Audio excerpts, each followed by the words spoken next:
અરે સાહેબ, જેની કૃપા મેળવવા માટે દુનિયા દિવસ રાત હનુમાન ચાલીસાના પાઠ કરે છે, એવા પ્રભુ હનુમાન એક ભરવાડની ભોળપણ જોઈને એને દર્શન દેવા આવ્યા હતા. અને મિત્રો, આ વાતને 500-700 વર્ષ નહીં, માત્ર 50 થી 60 જ વર્ષ થયા છે. જય ઠાકર, જય દ્વારકાધીશ. મિત્રો, હું છું આપનો મયુર મુંદવા, અને આજે હું વાત કરવા જઈ રહ્યો છું એક ભરવાડની ભોળપણની. એક વનવગડામાં ભરવાડનો દીકરો ગાયું ચરાવતો હતો, અને ભગવાન હનુમાનને એની કસોટી કરવાનું મન થયું, અને સાધુ વેશ ધારણ કર્યો. અને ઇતિહાસની વાત કરવા જઈ રહ્યો છું મિત્રો.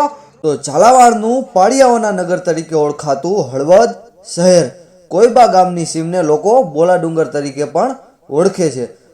આ જંગલમાં આજથી 50 વર્ષ પહેલા એક ભરવાડના બાપા ગાયો ચરાવતા હતા. પણ આ વિસ્તારમાં જંગલ ખાતાની નિગરાણી હેઠળ આવે છે, એટલે અહીંયા ગાયો ચરાવવાની મનાઈ છે.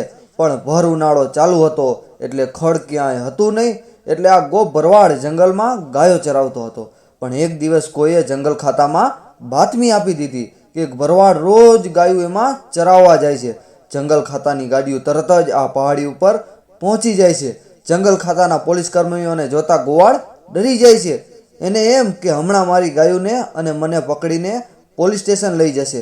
પણ ત્યાં એની નજર એક પાળિયા ઉપર પડી. આ કોનો પાળિયો હતો એ તો એને નહોતી ખબર. બસ એને એમ થયું કે આ કોઈ દેવસ્થાન જ હવે મને બચાવી શકે છે. એ આજીજી કરવા લાગ્યો, હે માતાજી, હે ભગવાન, તમે જે કોઈ પણ હોય, મને નથી ખબર, બસ મને અને મારી ગાવડિયુંને બચાવી લો, નહીંતર આ જંગલ ખાતાવાળા મને લઈ જશે, એમ આજીજી કરે છે.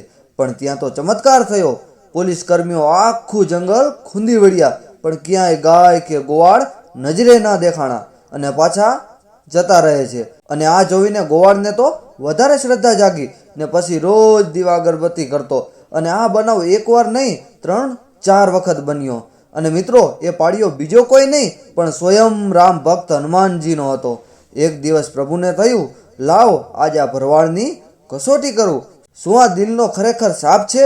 અને પછી પ્રભુ હનુમાન એક સાધુનું રૂપ ધરીને ગોવાળ પાસે આવ્યા અને કહ્યું, બચ્ચે, ઇસ લોટે મેં થોડા સા दूध दे दे. ગોવાળે દૂધ દોવીને આપ્યું. પછી સાધુએ કહ્યું, મેરે પાસ પૈસે તો નહીં હે બચ્ચે, ઓર કુછ ચાહીએ તો બોલ.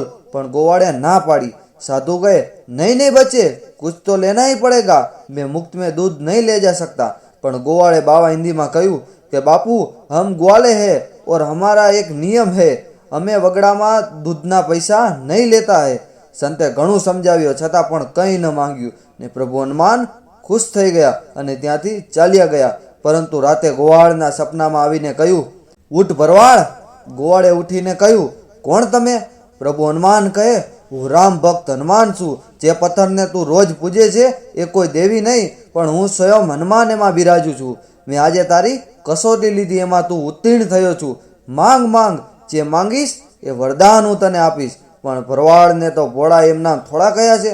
એ ના ધન માંગ્યું, ના ધાન્ય માંગવાની જગ્યાએ ભગવાનને કહે, ભગવાન, મારે કાંઈ નથી જોતું, બસ મારી ગાયુંની અને આમને આમ જંગલ ખાતાથી મારી રક્ષા કરજે, બીજું મારે કાંઈ નથી જોતું. ઘણું કહ્યું છતાં ગોવાળ એકનો બે ના થયો. અંતે પ્રભુએ કહ્યું, વાહ ભગત વાહ, શું તારી ભોળપણ.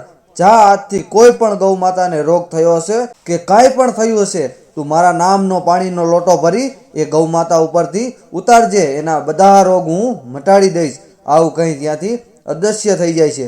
સવાર પડતા ગોવાળ બધાને વાત કરે છે, ને ત્યાં નાનું મંદિર બનાવવામાં આવે છે. અને મિત્રો, હાલમાં પણ એ ભરવાડના બાપા જીવે છે. તેમનું નામ છે ગેલા ભગત, અને અત્યારે મોટું મંદિર ત્યાં બનાવવામાં આવ્યું છે. કહેવાય છે ને કે હૃદયની ભાવના સાચી હોય એટલે ભગવાન આવે ને આવે જ.